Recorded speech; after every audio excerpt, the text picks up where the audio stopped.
মনে রাখবেন, শয়তানের প্রথম কুমন্ত্রণা কি? শয়তানের প্রথম কুমন্ত্রণা হলো লজ্জাস্থানের হারাম চাহিদা। এটারে কয় ফাহশা। মানে শয়তান কোনো বান্দাকে দিয়ে প্রথম কি গুনাহ করাইতে চায়? শিরিকের পরে, কুফরের পরে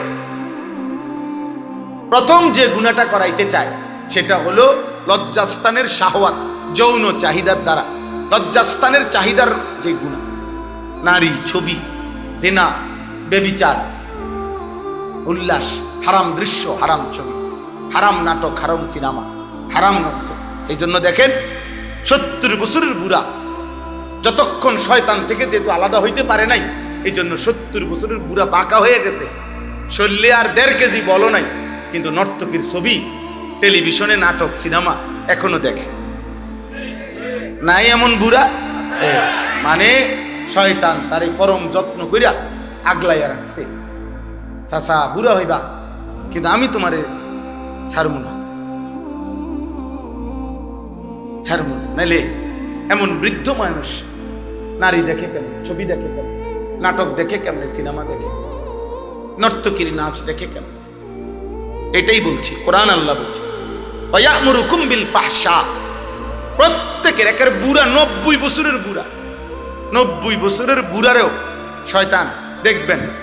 আমার কথা রাগ হইয়েন না, আপনার যার অভ্যাস খারাপ আপনার রাগ হইলে অসুবিধা নাই, আর যার এই ত্রুটি নাই আপনি রাগ হইবেন কেন? সাফ কথা যে বুড়া মানুষের এটা না, আমি বুড়া মানুষের কইছি না, কইছি এই অপরাধ যার মধ্যে আছে তারে কইছি। কথা বোঝেন না? তাহলে 90 বছর নাতনির সাথে এমন বিশ্রী কথা বলে, বুঝছেন না আপনার কথা?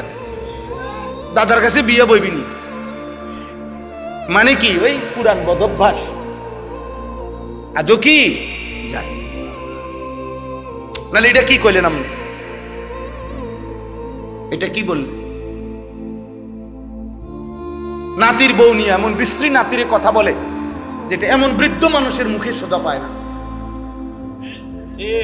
বুঝেন নাই আমার কথাটা? আপনার মতো বুড়া মানুষ এটা বলার কথা না। আপনি এটা বলতেছেন কেন? কারণ ওই যে শয়তান থেকে যে ছুটতে পারে নাই, সে জওয়ান হোক আর বুড়া হোক, বুড়া মানুষ পুরুষ হোক আর নারী হোক, শয়তান, আল্লাহ কোরআনে বলছে আজীবন প্রত্যেকের উপরে শয়তানের প্রথম আদেশ, প্রথম কি করাইতে চায়? গুনাহ, যৌন চাহিদার গুনাহ।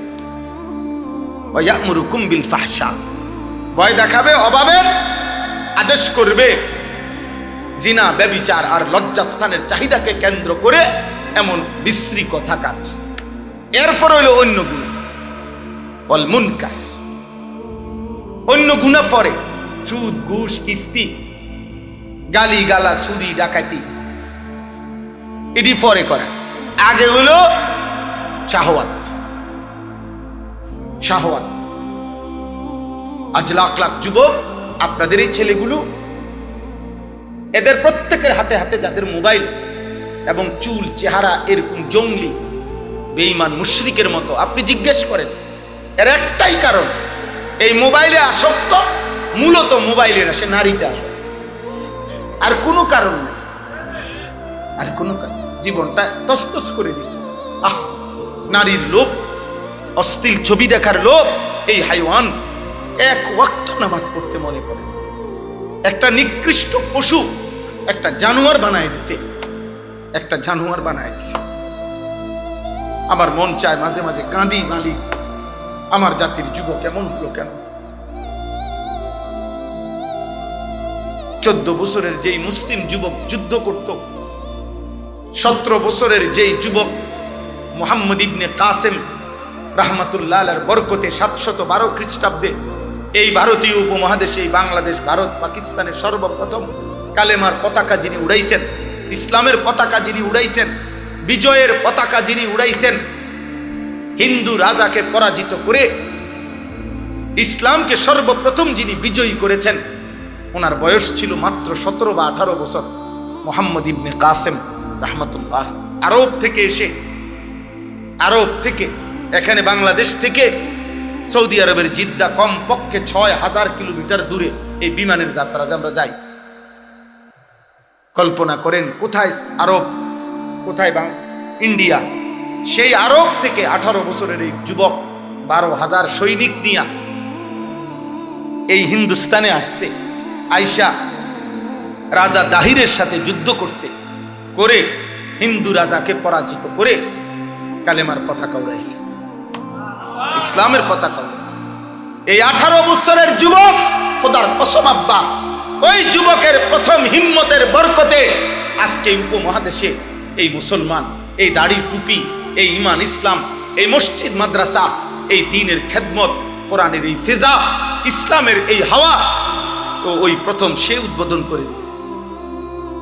এই ভারতীয় উপমহাদেশে প্রতিটা ইমানদারের সেজদা, আল্লাহর কোরআনের প্রতিটা উচ্চারণের বরকত, সওয়াব, নেকি, সাদকায়ে জারিয়া মুহাম্মদ ইবনে কাসেমের কবরে উপস্থিত।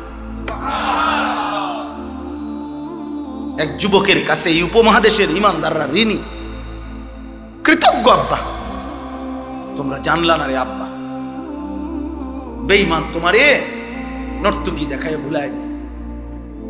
ধরতে দেয় না, কিন্তু শুইতে দেয় না, ছাইয়া থাকে, বুঝেন নাই? ধরতে দিত না, জীবনও শুইতে দিত না। এগুলো দ্বারে কাছেও যাইতে পারতো না, হে দ্বারে কাছেও যাইতে পারতো।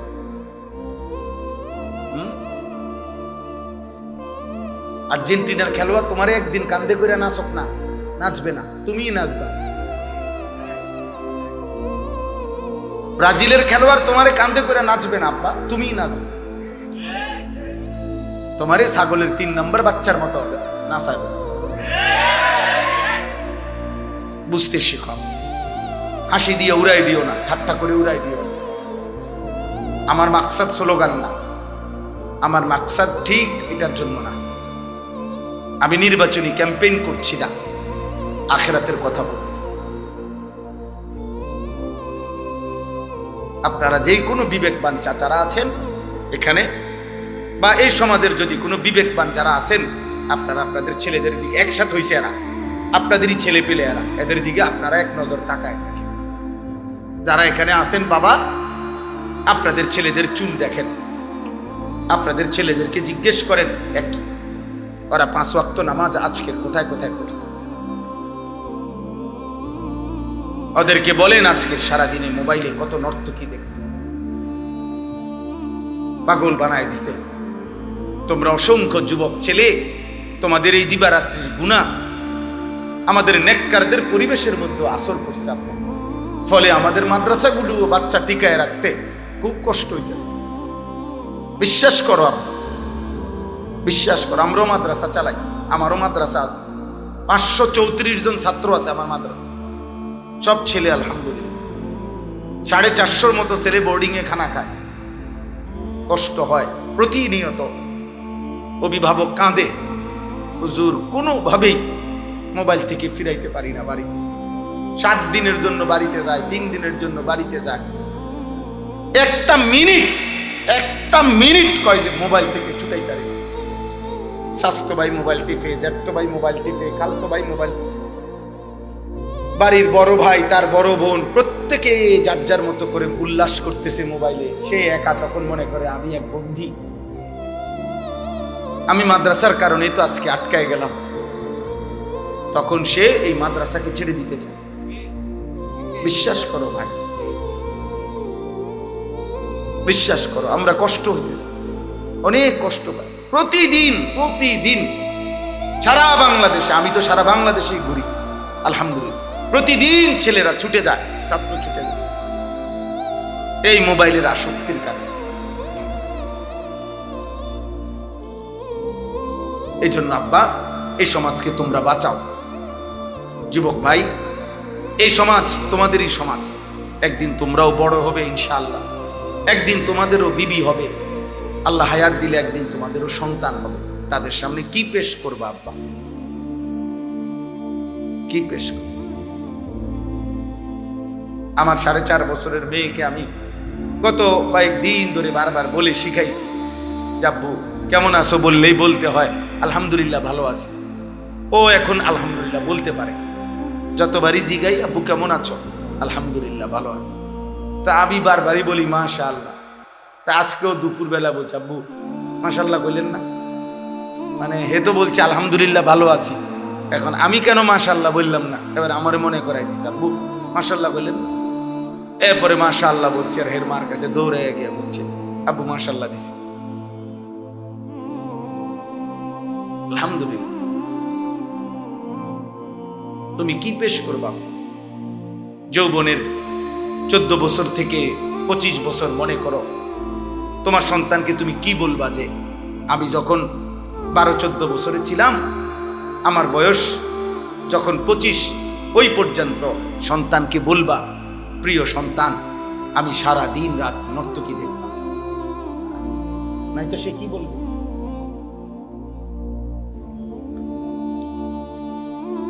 চোদ্দ বছরে আমি যখন ছিলাম আব্বা, তখন আমি 365 দিনে খোদার 1 বছরে কোনোদিন একদিনও ফজরের নামাজ পড়ি নাই। আমি সেই জানোয়ার, আর তুমি আমার সন্তান। আমি সেই জানোয়ার, আমি সেই জানোয়ার, যে জানোয়ারের ঘরে তুমি সন্তান আছো। নাই তো কি শুনাই বাব্বা বলো? মৌলানা সাহেব আমারে বললেন যে হুজুর অনেক যুবক আসছে, আমি এই জন্য ভাই তোমাদেরকে বললাম, বিষয়টাকে তোমরা উল্লাস মনে করো। একজন বক্তা, তার এখন একটু পরিচিতি, এগুলো কিছু না, শ্রোতা বেশি কম হয়, এটা কিচ্ছু না। যে নদীতে জোয়ার আসে ওই নদীতেই ভাটা হয়। জোয়ার ভাটা একই নদীতে না, ভিন্ন ভিন্ন নদীতে, একই নদীতে। অতএব কোন বক্তার এক সময় শ্রোতা বেশি হবে, আরেক সময় কমে যাবে, এটা কিছুই না। এই জোয়ার ভাটায় কিচ্ছু আসে যায় না, মেইন বিষয় আখিরাত। দেখা যাবে কি আখিরাত। আরবিতে বলে ফাসাউফা তারা ইদিন কাশাফাল গুবারু আফারাসুন তাহতা রিজলিকা আম হিমার। আরবি ভাষায় বলে যে যুদ্ধের ময়দানে তো সবাই দেখতেছে, যুদ্ধ করতেছে, বালু উঠতেছে, বালু ঝরে গেলে দেখা যায় কেউ ঘোড়ার পিঠে লড়াই করছে, কেউ গাধার পিঠে বালু উড়াইতেছে। গাধার পিঠে যুদ্ধ করা যায় না, গাধার পিঠে বসে কি করা যায় না, কিন্তু কিন্তু কি উড়ান যায়? বালি উড়ানো। গাধার খুরের থেকে কি উঠে? কিন্তু যুদ্ধ করা যায় না, ঘোড়ার পিঠে যুদ্ধ করে। তো এটারে বলে আর কি আরবিতে, যখন বালু সরে যাবে তখন দেখা যাবে পায়ের নিচে কি ঘোড়া নাকি গাধা। একদিন রাত ভোর হবে, একদিন হায়াত শেষ হবে, তুমি কিংবা আমি একদিন এই পৃথিবীর মায়া ছেড়ে চলে যাব। হাসি কিংবা কান্না, আনন্দ কিংবা বেদনা, উল্লাস কিংবা ব্যথা, সব অবস্থার মৃত্যু। আমি অনুরোধ করছি, একটা একটা যুবক, একটা একটা বাপ, আপনি আপনার ছেলের দিকে নজর দেন, মেয়ের দিকে নজর দেন। কোরআনুল কারীমের মধ্যে আছে ইব্রাহিম আলাইহিস সালাম একজন নবী, নবীদের মধ্যে সবচেয়ে বেশি হিজরত করছেন ইব্রাহিম আলাইহিস সালাম, সবচেয়ে বেশি অঞ্চল চেঞ্জ করছেন কালেমার দাওয়াতের জন্য ইব্রাহিম নবী, সবচেয়ে বেশি কষ্ট করছেন। আমাদের নবী সাল্লাল্লাহু আলাইহি সাল্লামের পরে যারা বেশি কষ্ট করছে তাদের মধ্যে হযরত ইব্রাহিম আলাইহিস সালাম। এই নবী ইব্রাহিম আলাইহিস সালাম 84 বছর মানুষকে আল্লাহর দিকে ডাকছে, একটা সন্তানও ছিল না। কিন্তু কোরআনুল কারীমের মধ্যে আছে, একদিকে তো মানুষকে ডাকতেন, কালেমার দাওয়াত দিতেন, এক এক অঞ্চল থেকে এক এক অঞ্চলে যাইতেন, কিন্তু একাকিত্বে দিবানিশি আল্লাহর কাছে একটা সন্তান চাইতেন। সন্তানের দোয়াটা বলে নাই, উম্মতের জন্য যত কিছুই বলছে, আর একাকি হলেই দোয়া করতেন, রব্বি হাবলি মিনাস সালিহিন, মাওলা একটা নেক সন্তান দিয়ে, একটা নেক সন্তান দিয়ে। 84 বছর বয়সে আল্লাহ দোয়া কবুল করে ইসমাঈলকে দান করছে। কোরআন শরীফে আছে আলহামদুলিল্লাহিল্লাযী ওয়াহাবা লি আলাল কিবারি ইসমাঈল। ইব্রাহিম নবী বলতেছেন, আল্লাহ আপনার প্রশংসা, আপনি আমাকে বৃদ্ধ বয়সে ইসমাঈলকে দান করলেন। আমারে তো একটা ছেলে দিছেন। তো কোরআনে আছে বাবা, কমপক্ষে 7 বার 7টা জায়গায় কোরআনে আছে, 7 জায়গায় ইব্রাহিম আলাইহিস সালাম ওনার সন্তানের বংশধরের ঈমান, ইসলাম, আখিরাত, পরকালের ব্যাপারে আল্লাহর কাছে বারবার দোয়া করছে। আল্লাহ আমি খাদ্য চাই না, আল্লাহ আমি আহার চাই না, আল্লাহ আমি বাসস্থান চাই না, আল্লাহ আমি কিচ্ছু চাই না, আমি চাই আমার সন্তানের ইবাদত, ইবাদত, ইবাদত, ইবাদত চাই। আখিরাত আমি আপনার কাছে চাই, দুনিয়া আপনি যা দেওয়ার দিয়ে।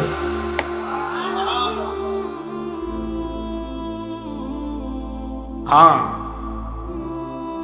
ইয়া বানিয়া ইন্নাল্লাহ আস্তাফা লাকুমুদ্দীন ফালা তামুতুন্না ইল্লা ওয়া আনতুম মুসলিমুন। ইব্রাহিম নবী সন্তানদেরকে বলছেন, হে সন্তানগণ, নিশ্চয়ই দিন আল্লাহ তোমাদের জন্য মনোনীত করেছেন। অতএব বাবা বলে গেলাম, পূর্ণ আল্লাহর আনুগত্য না করে, ইসলাম পূর্ণ না মেনে মৃত্যুবরণ করো না। এই যে সন্তান, রব্বানা ইন্নী আসকানতু মিন যুররিয়াতি বিওয়াদিন গায়রি জি যারইন ইনদা বাইতিকাল মুহাররাম রব্বানা লিয়ুকিমুস সালাহ। ইব্রাহিম নবী আল্লাহকে বলছেন, আল্লাহ আপনার হুকুমে আমার স্ত্রী হাজেরা, আমার কোলের বাচ্চা ইসমাইল, এই 2 জনকে কাবা ঘরের কাছে গাছপালা তরুলতাহীন মরুভূমিতে রেখে গেলাম, কিন্তু আল্লাহ আমি এই বিষয়ে কিছুই বলছি না। রব্বানা লিয়ুকিমুস সালাহ, আপনার কাছে ফরিয়াদ, আমার স্ত্রী সন্তান যেন মৃত্যু পর্যন্ত নামাজ আদায় করে। ভাত লাগলে আপনি দিয়েন, রিজিক লাগলে আপনি দিয়েন, যা যা দুনিয়া লাগবে আপনি দিয়েন, আমি চাই আমার সন্তান স্ত্রী যেন নামাজ পড়ে। রব্বুল আলামিন বললেন, ইব্রাহিম আমি তো দুনিয়াও পুরা দেব।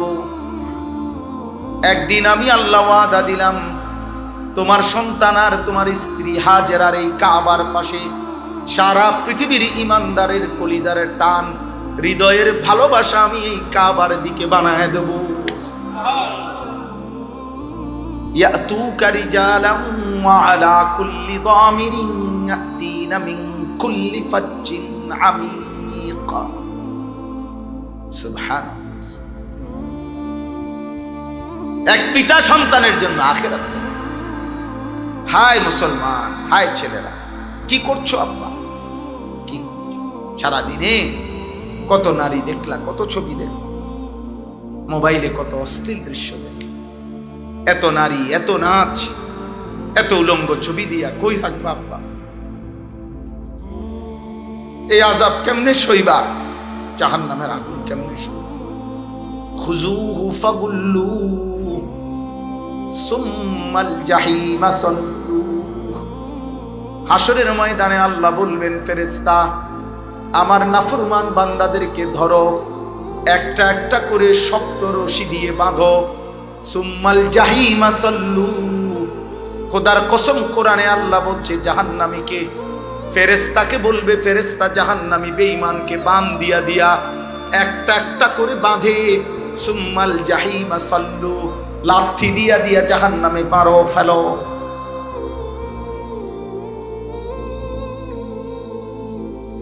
সুম্মাল জাহিমা সাল্লু, জাহান্নামে ছুঁড়ে মারো, জাহান্নামে, জাহান্নামে ছুঁড়ে মারো, জাহান্নামে। ওয়ালাকিন হাক্কাল কাউলু মিন্নি লাআমলাআন্না জাহান্নামা মিনাল জিন্নাতি ওয়ান নাসি আজমাইন। আল্লাহ বলে, দুনিয়াবাসী আমি আল্লাহর চূড়ান্ত ফয়সালা শুনে নাও। আমি আল্লাহ ওয়াদা দিলাম, বান্দা নাফরমান মানুষ আর জিন দিয়ে আমি আমার জাহান্নামকে পূর্ণ করবই করব।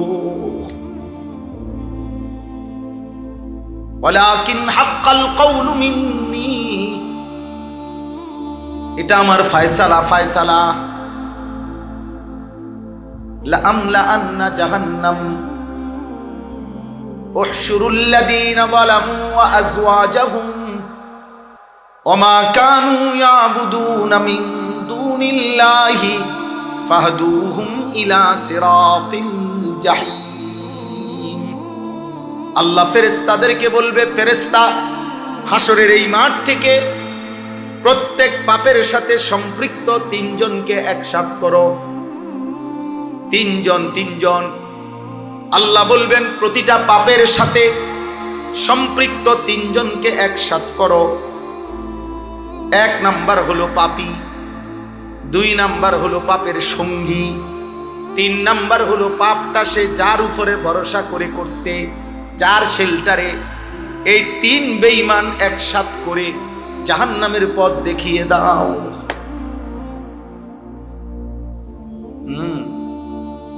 ওই কালা টুপি, তুমি আব্বা উঠে যাও এন থেকে বাবা। না এই ছেলেটা, এই যে ছেলেটার টুপির মাঝখানে একটা কালো রেখা আছে, ওই যে লাল গেঞ্জিওয়ালা ভাই, আপনার সামনের ছেলেটা, এই ছেলেটার উঠাই দেন এন থেকে। বাবা তুমি উঠো তো, এন তো উঠো, তোমার লগে শয়তান আছে, উঠো। হ্যাঁ উঠো উঠো, যাও বাইরে ওন থেকে, যাও গিয়ে নাচো, বাইরে গিয়ে যাও। চিন্তা করেন পাঞ্জাবিওয়ালা, কিন্তু আমি প্রথম থেকে নজর করতেছি ওই এই দুষ্ট বাকিগুলারে শুনতে দেয় না।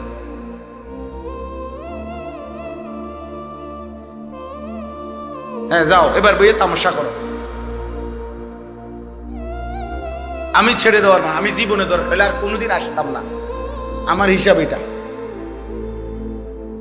কিন্তু আমি বলে যাব, আমি চেষ্টা করে যাব। আমার এটা ফিকির আব্বা, আমার সন্তান ফিরতে হবে, আমার আল্লাহর কাছে আমার এটা চাওয়া। আল্লাহ আমাদেরকে তৌফিক দান করুন। চলো ভাই, প্রত্যেকে মনে রাখবে এই 3 জন একসাথ করে জাহান্নামে দেওয়া। পাপী, পাপের সঙ্গী, এবং সে যার উপরে ভরসা করে পাপ করছে, যার শেল্টার। আমি আছি, কোবা হালাই দেবে না। তোরার মতো 15-20 জন যদি সেভ করতে না পারি, কি নেতাগিরি করবে? কোবাইয়ালা সব সোয়াইয়ালা। হ্যাঁ আজ এত বছর ধরে মাত বড়ি করি তো কি নেতাগিরি করি? কল্লা ভালাই দিবে, চোখ খুলে লাগবে। সেদিন আল্লাহ বলবে ওই বেঈমান যার উপরে নির্ভর করে গুনাহ করছে, পাপ করছে, বড় আরো 3 জন। উহশুরুল্লাযীনা যালামু ওয়া আযওয়াজাহুম ওয়া মা কানু ইয়াবুদুনা মিন দুনিল্লাহ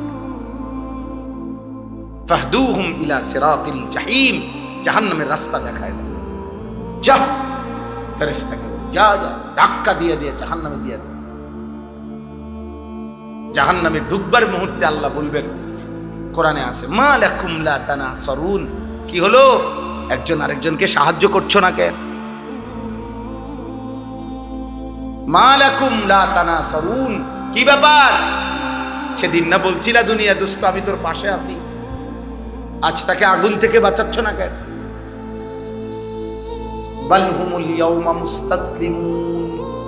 আল্লাহ বলবেন সবগুলো নাফরমান মাথা নুয়ে ফেলবে, কে কারে বাঁচাবে?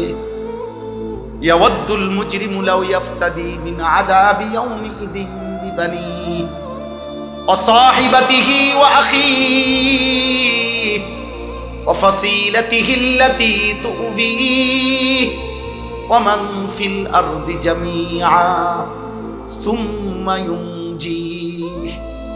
আল্লাহ বলে নাফরমান সেদিন আল্লাহকে বলবে, আল্লাহ আজকে হাসরের ময়দানে জাহান্নাম থেকে বাঁচাবার জন্য আপনি আমার ভাই বোনকে জাহান্নামে দিয়ে দেন, স্ত্রীকে জাহান্নামে দিয়ে দেন, আমার মা বাপকে জাহান্নামে দিয়ে দেন, আমার মহল্লার সব লোককে জাহান্নামে দিয়ে দেন, এই জমিনের সবগুলো মানুষকে প্রয়োজনে জাহান্নামে দিয়ে দেন, আমি একা আমারে বাঁচায়া দেন। আল্লাহ বলবেন কাল্লা, কখনো, ইন্নাহা লাযা, বেঈমান এই মুহূর্তে ধাও ধাও লেলিহান আগুনের শিখায় তোকে ফেলা হবে। নাযাআতাল লিশাওয়া, 1 সেকেন্ডে শরীরের চামড়া দেহ থেকে খসে পড়ে। এটাই তর্জমা। চলো আব্বা, নাচো গাও ফুর্তি করো, অসুবিধা নাই। নারী দেখো, মদ খাও, জুয়া খেলো, জেনার দৃশ্য দেখো, উলঙ্গ নাচ দেখো, কোনো অসুবিধা নেই। কারো জন্য পৃথিবী আটকাবেন। আজ রাত ভোর হবেই হবে, বাসর রাতও ভোর হবে, ফাঁসির রাতও কি হবে, কোনো রাত বাকি থাকে না, কোনো সুখ বাকি থাকে না, কোনো দুঃখ বাকি থাকে। অতএব আমি আমার সবার কাছে বললাম, প্রতিটা ছেলে এইখানে এবার শুনেন, আমি ছোট্ট 3টা আয়াতের তর্জমা শুনেন, তাইলে আমার কথা শেষ। আল্লাহ তাআলা আমাদের নবী সাল্লাল্লাহু আলাইহি সাল্লামকে সান্ত্বনা দিতে গিয়ে বলছেন, মক্কার কাফেররা নবী সাল্লাল্লাহু আলাইহি সাল্লামের কাছে 3টা কথা বলতো, এখানে আছে। 1 নাম্বার বলতো, মুহাম্মদ তোমার কথা আমরা মানতাম যদি তোমার কাছে বিপুল ধনভাণ্ডার থাকত, যদি বুঝতাম যে তোমারে মানলে, কালেমা পড়লে, আল্লাহ বিল্লাহ করলে সম্পদ পামু দুনিয়ায় অনেক, এটা যদি দেখতাম তোমার কাছে তাহলে তোমাকে মানতাম। 2 নাম্বার হলো, যদি দেখতাম তোমার সাথে সরাসরি কোনো ফেরেশতা আছে, যে ফেরেশতা ওপেন বলতেছে যে হ্যাঁ সে সত্য নবী, তোমরা তাকে মানো, তুমি এরকম একজন ডাইরেক্ট ফেরেশতা, আমরা দেখমু, চিনমু, বুঝমু এই ফেরেশতা, এমন একজন আনো। বুঝেন না, আমগো দেশে কয়, ওই আপনাদের দেশে বলে কি নাকি জানি, আমাদের দেশে কয় যে বাঁশ না দৈন্যারে কই রবিবার আইতো, এটা জানেননি কথা। মানে আমাদের দেশের রবিবারে বাঁশ দেন, আগের দিনে মানুষে বাড়িতে কি কাটতো, বাঁশ কাটতো আর কি, গ্রাম্য কথা আর কি, যে রবিবারে কি দেয় না, বাঁশ দেয়। তখন একজনই কইসারি, ও ভাই আমার তো একটা বাঁশ দরকার, আমার একটা বাঁশ দিবেন। তো আসলে দিবার খেয়াল নাই, তো হেই বেটাই কইতো হ্যাঁ রবিবারে আইসো। তো রবিবারে আইলে কইতো না ভাই রবিবারে তো বাঁশ দেওয়ার নিয়ম। তা আমগো দেশে এটা কয় আর কি, কৌতুক, যে বাঁশ না দৈন্যারে কইও কি বার আইতে। তো এই মূলত তো নবীকে অনুসরণ করার মাকসাদ নাই, উদ্দেশ্য মানতো না, তো একটা কও না আর কি, বুঝেন নাই কথাটা, একটা বলো না আর কি। তো বলতেছে, মুহাম্মদ তোমার কাছে যদি ধন ভান্ডার থাকতো, গুপ্ত ধন, তাইলে আমরা তোমার কথা শুনতাম, অথবা তোমার সাথে যদি সরাসরি ফেরেশতা থাকতো তাইলে আমরা শুনতাম। আল্লাহ তাআলা বলেন, ফালাআল্লাকা তারিকুম বা'দা মা ইউহা ইলাইকা ওয়া দাইকুম বিহি সাদরুকা আন ইয়াকুলু, হে নবী আপনার কাছে আমি যেই কোরআন, একটা সূরা ইন্না আতাইনাকাল কাউসার, এই ছোট্ট সূরাটার মতো একটা সূরা বানাই দিত, বেঈমান কোনোবারেই পারে নাই, পুরা কোরআনও বানাইতে পারে নাই, 10টা সূরাও বানাইতে পারে নাই, একটা সূরাও কি করতে পারে নাই, বানাইতে পারে নাই। ফাইল্লাম ইয়াস্তাজিবু লাকুম ফা'লামু আন্নামা উনজিলা বিইলমিল্লাহ, এই শেষ কথা। আল্লাহ বলেন, যদি আপনার কথার জবাব দিতে তারা না পারে তো সবাইকে বলে দেন, দুনিয়াবাসী শোনো যে নিশ্চয়ই এই কোরআন আসমানওয়ালা রবের আল্লাহর ইলম থেকে নাজিল হয়েছে। কোরআন সেই আলিম নাজিল করেছেন, তিনি সব জানেন, সব জানেন।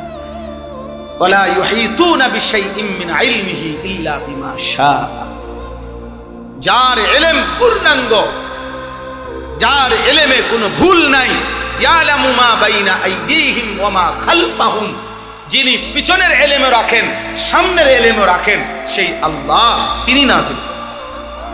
তাহলে কোরআন কোনো মামুলি কিতাব বলেন না।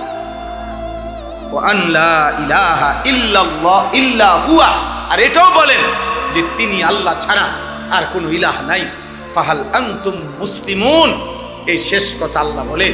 বন্ধু আপনি এবার জিজ্ঞাসা করেন যে কোরআনের একটা পূর্ণ কোরআন বানাইতে পারলা না, 10টা সূরা বানাইতে পারলা না, একটা সূরাও বানাইতে পারলা না, তাহলেও কি আল্লাহর আনুগত্য করবা না?